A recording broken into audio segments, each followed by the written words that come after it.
Let's start. Madam, I was trying to point out that the health minister has taken a patently false position while he is willing to talk to the terrorist organizations and anti-national elements.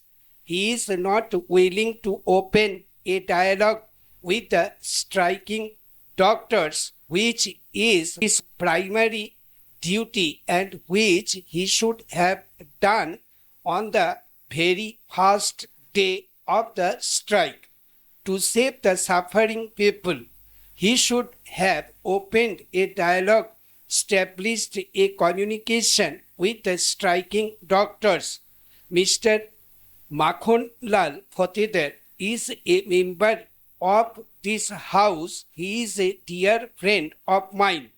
Generally, he is a wise person, but he has allowed himself to be misled and to mislead the house. I will just point out how he has tried to mislead the house by this statement which he has made on the floor of the house just now. Para. The government has sought to project this strike as an evidence of indifference and heartlessness on the part of the doctors and to suggest that services in government hospitals across the country have not been affected. The position is quite wrong.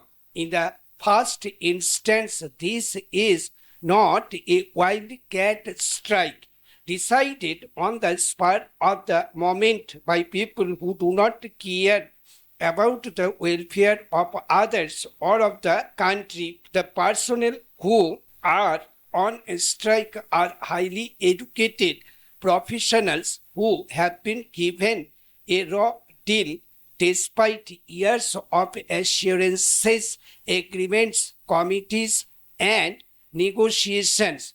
Over 5 years of delaying tactics and negotiations with 9 health ministers over the entire period have produced no substantial results for them. Para.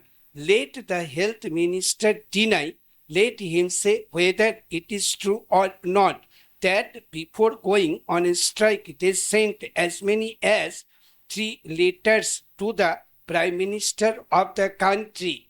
Honorable Sri Narasimha Rao, let the health minister deny the fact that they submitted memoranda, reminders, representations and petitions concerning the ongoing dialogue, which has been pending for years. A close look at their grievances will reveal that they have sufficient cause for complaint and that the government has failed to hear them out in the normal course of events. Para. I myself on several occasions have raised this issue. Whenever I raised the issue, I have obtained assurances from the then health ministers, but assurances made on the floor of the house by successive health ministers pertaining to the service conditions of the doctors have not been implemented. Today, you are trying to tell us that you have done everything that was to be done, that only the doctors are responsible and that they are doing things which they should not do. Para. The first ever strike by the service doctors took place in 1987. There were negotiations. There was a memorandum of settlement and the doctors went back to work, resumed their duties. What happened between 1987 and 1991?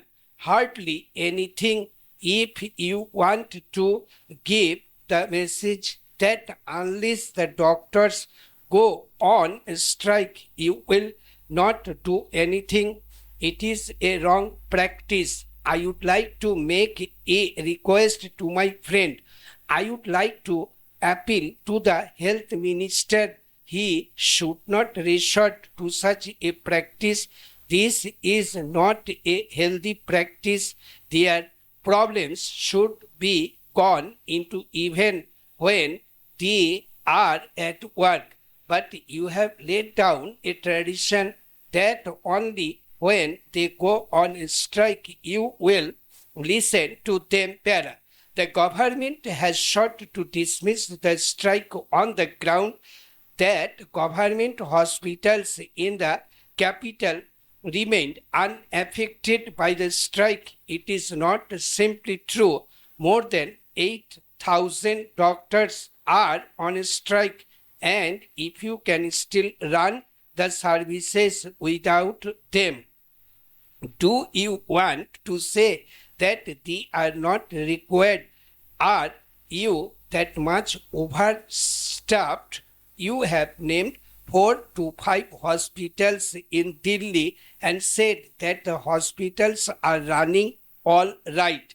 But do not you know that a total of about 250 hospitals and 1,000 dispensaries, polyclinics, and medical centers are paralyzed? Why did you name only these 4 to 5 hospitals? Even that claim is not true. You have tried to mislead the House. You have not named other 250 hospitals, 1,000 dispensaries which stand paralyzed.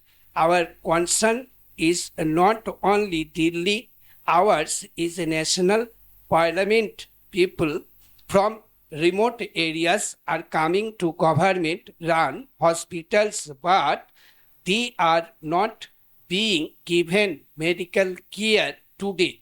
Madam, this TICU committee was set up as a part of a negotiated settlement.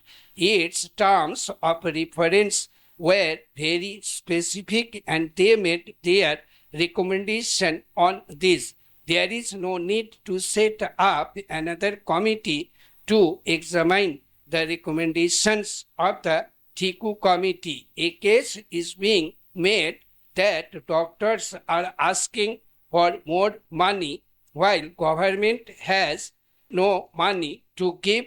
He has not said so, but outside a propaganda is on that the doctors are selfish for the sake of getting some money. They are not willing to listen to the sufferings of the patients. Stop.